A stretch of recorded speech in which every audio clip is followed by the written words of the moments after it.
안녕하세요. 식물남입니다.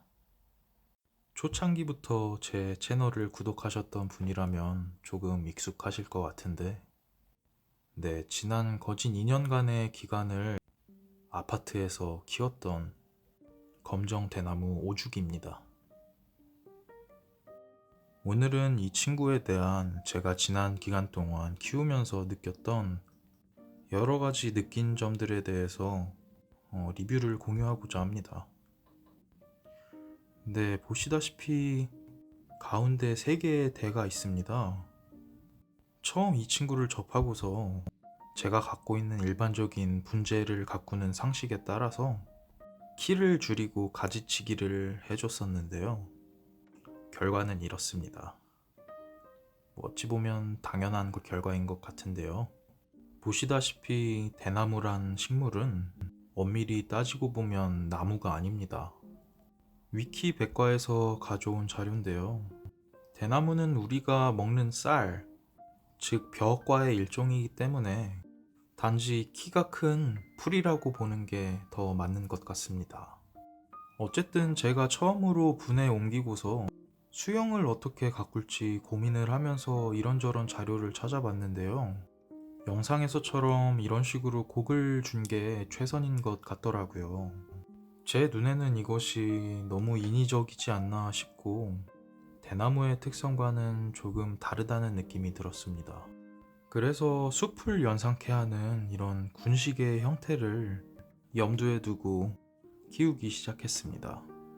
19년 말쯤에 찍은 영상의 한 장면인데요.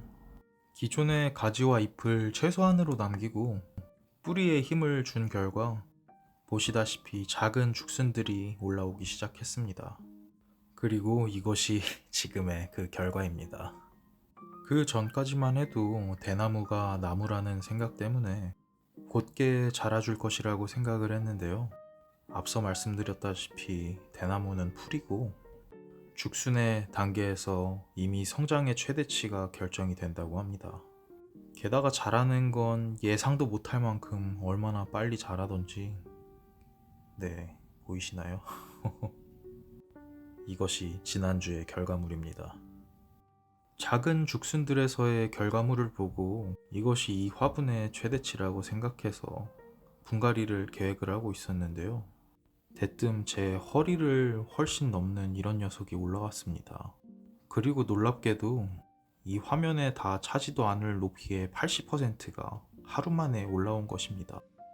제가 자주 왕래하는 길 근처에 담장을 따라 운치 있게 대나무를 기르시는 분이 있습니다. 하지만 사철 푸르다고 여겨지는 대나무가 낙엽이 져서 잎을 떨구고 있습니다. 사실 저도 이런 경우는 처음인데요. 지난 겨울 심한 한파에 의해서 단순히 잎을 떨군 것이 아니라 모든 대들이 수명을 다한 것이라고 생각됩니다. 즉, 대나무는 빠르게 자라는 만큼 빠르게 죽기도 합니다. 그렇기 때문에 대나무는 풀입니다.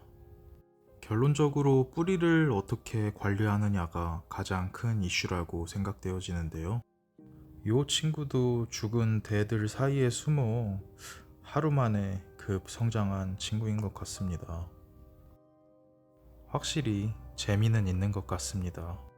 요즘 주식시장이나 코인판 같이 식물답지 않게 변동성이 심한 것이 키우는 재미가 쏠쏠하긴 한데요. 물론 저는 계속 도전할 것이지만 분재로서는 여러분께 추천드리기 조금은 힘들 것 같습니다. 네, 식물남이었습니다.